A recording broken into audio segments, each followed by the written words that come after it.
Kembali lagi sebuah fakta terkuak jelang sidang gugatan hak asuh anak yang diagendakan terjadi pada hari Rabu di tanggal 15 Juli 2026 mendatang. Diungkapkan oleh sahabat sekaligus mantan manajer. Lantas, apa saja yang diungkapkan oleh sang sahabat? Benarkah hal ini berkaitan dengan bukti-bukti yang akan dipersiapkan Ruben di persidangan? Dan lalu, benarkah pula meski terlihat selalu ceria, Ruben sebenarnya merasakan masalah ini jadi beban terberat untuk psikis maupun mentalnya? Benarkah pula, Ruben juga sempat curhat terkait dengan kekecewaannya pada sang adik Jordi Onsu? Pemirsa, bersama Intens Investigasi, kami hadirkan kabar terkini, terpercaya, dan teraktual. Tetapi sebelumnya, jangan lupa untuk like, subscribe, dan juga share channel YouTube ini.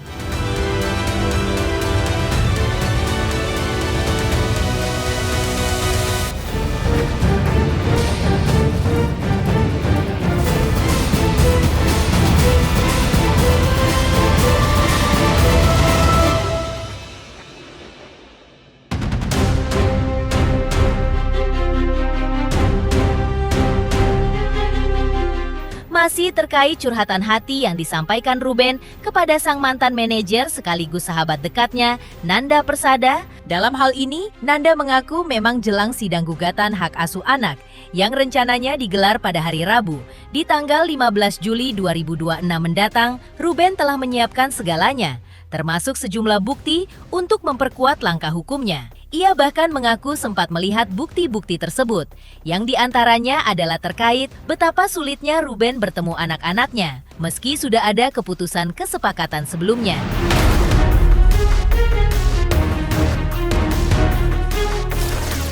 Fokusnya lebih ke dia memang sulit untuk ketemu anaknya dengan putusan pengadilan. Jadi kan sebenarnya nggak susah ya, misalnya 3-4 hari di Rwanda, 3 hari di Ruben misalnya gitu ya. Nah itu susah untuk kayak begitu, jadi ada aja gitu percakapan atau situasi yang sulit diwujudkan gitu. Dan komunikasi langsung ke anak-anaknya lihat handphone juga kan kita udah tahu ya seperti apa, dibalasnya lama dan lain-lain.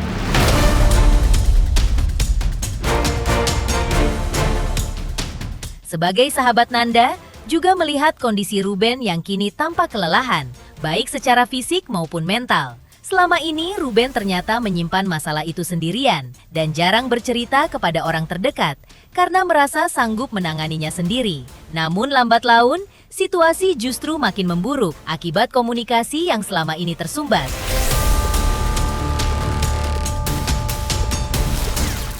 Dia nggak ngomong secara detail ya, itulah Ruben gitu.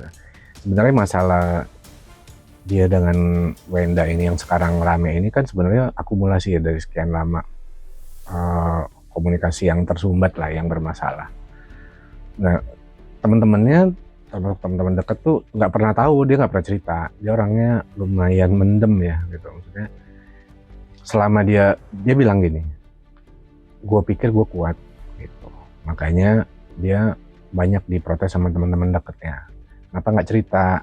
Kenapa nggak bilang, kan kita mungkin bisa bantu komunikasiin ke Wenda atau lain-lain gitu, ke Jordi gitu. Ruben bilang jawabannya adalah ya dia pikir dia bisa handle masalah ini sendiri gitu, bisa kuat dan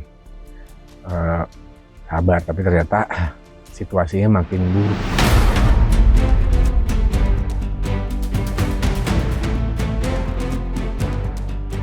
Selain itu, yang kini juga tengah ramai diperbincangkan adalah soal seruan boikot Sarwenda. Menyikapi hal ini, Nanda menilai hal itu adalah konsekuensi wajar bagi seorang figur publik yang harus menjaga sikap. Namun, ia menyayangkan reaksi yang muncul. Menurut Nanda, Ruben sendiri pernah berpesan bahwa persoalan ini sebenarnya bisa cepat selesai jika diselesaikan dengan permintaan maaf tulus dan komunikasi yang baik. Tetapi karena tak kunjung dilakukan, hal inilah yang ia diduga menjadi bara yang membakar permasalahan ini semakin membesar.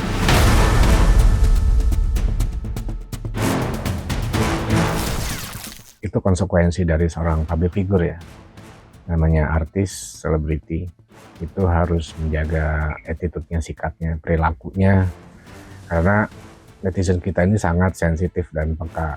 Mereka juga melihat ketika seorang artis atau public figure bersikap tidak etis, melanggar susila dan lain-lain, pasti itu ada sanksi sosial gitu, dan itu menjadi konsekuensi. Yang disayangkan adalah reaksi dari yang bersangkutan. Mestinya cepat-cepat meminta maaf dengan tulus kepada pihak-pihak yang langsung berhadapan dengan dia ya, dan nggak perlu lagi ada sindir menyindir lah di sosmed, dan segera berkomunikasi dengan baik-baik ya. Omongan dari Ruben gini, kalau sebenarnya minta maaf dengan baik-baik aja dan berkomunikasi dengan baik, semuanya akan selesai dengan cepat. Cuman hal itu tidak bisa terwujud gitu. Jadi akhirnya jadi panjang masalahnya kemana-mana.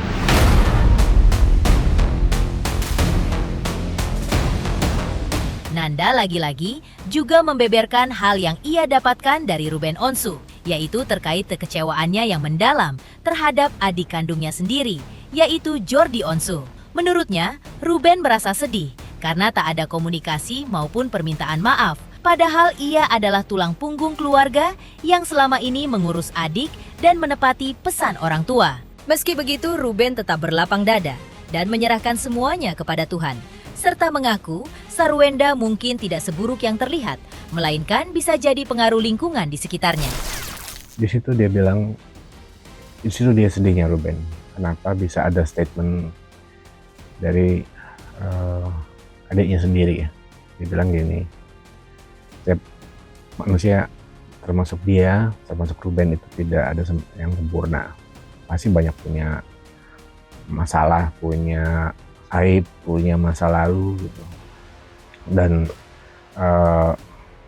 kata Ruben ya silakan aja kalau itu memang Jordi mau, katanya seperti yang diomongin sama Jordi, ya silakan. Yang sedihnya adalah dia merasa itu adiknya yang dia urus, termasuk keluarganya, yang dia ingat pesan orang tuanya. Orang tuanya sebelum meninggal tuh berpesan untuk titip keluarga adik ada Ruben. Jadi Ruben tuh tulang punggung keluarga lah. Dan dia bilang gini, kenapa aku ngomong, aku serahin ke Tuhan, ke Allah, aku disindir lagi, dia bilang gitu.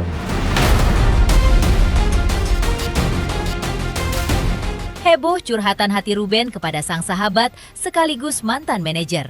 Lantas, hal-hal apa saja yang dilakukan Ruben di tengah permasalah rumah tangganya? Benarkah masalah ini malah membuatnya semakin dekat dengan sang anak, Betren Peto alias Onyo?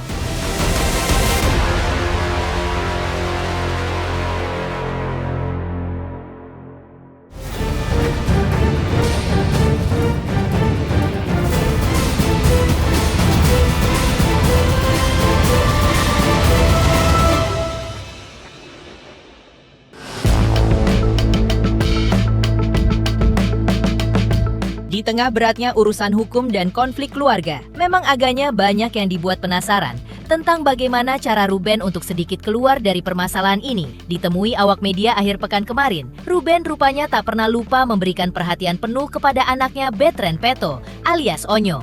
Ia meluangkan waktu untuk hadir dan mendampingi Onyo saat tampil bernyanyi dalam sebuah acara musik. Ruben terlihat ikut bersorak dan menemaninya dari bawah panggung, sekaligus memberikan dukungan. Aku support ya kayak gini, pas lagi bisa ada waktunya ya aku datang gitu, karena memang pas hari ini aku udah nggak ada kegiatan, jadi ya aku temenin, kan dekat rumah juga, jadi ya udah temenin gitu, tanpa dia minta juga ya aku bisa datang ya aku bisa datang gitu ya.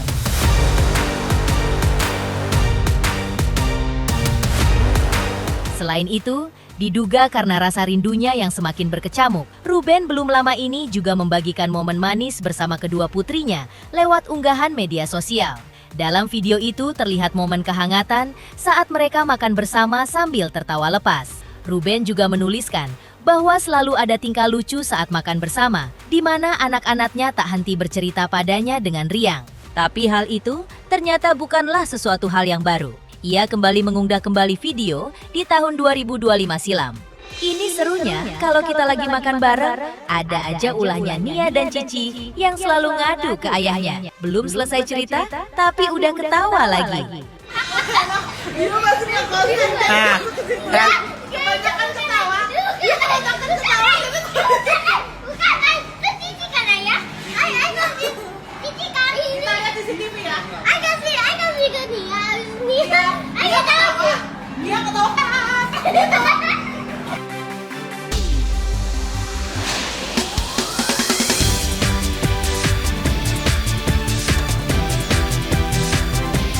Sementara itu memang terkait masalah yang sedang dihadapinya, banyak dukungan yang terus berdatang untuk Ruben.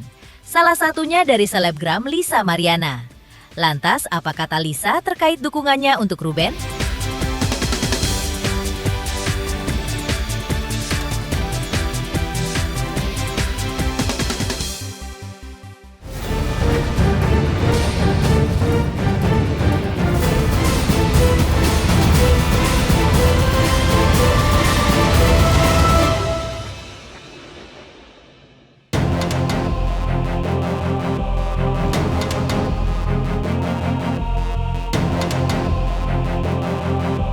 Dukungan juga terus mengalir untuk Ruben Onsu, salah satunya dari selebgram Lisa Mariana. Meski belum mendalami detail gugatan yang diajukan, Lisa menegaskan sikapnya yang selalu berpihak pada Ruben karena menilai sosoknya yang baik.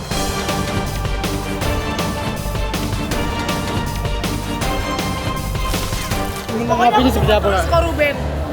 Sampai kapanpun karena dia orang baik. Makasih. Terlalu meriset ya karena aku juga banyak kerjaan.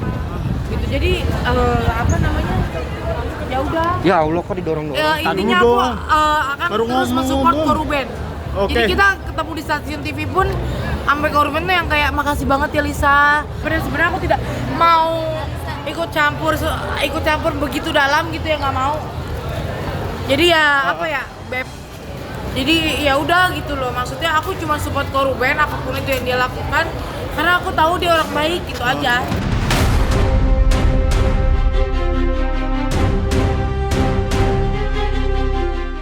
Pemirsa Intens Investigasi, jangan lupa saksikan terus Intens Investigasi dan pastikan jangan lupa untuk like, subscribe, share, dan juga komen.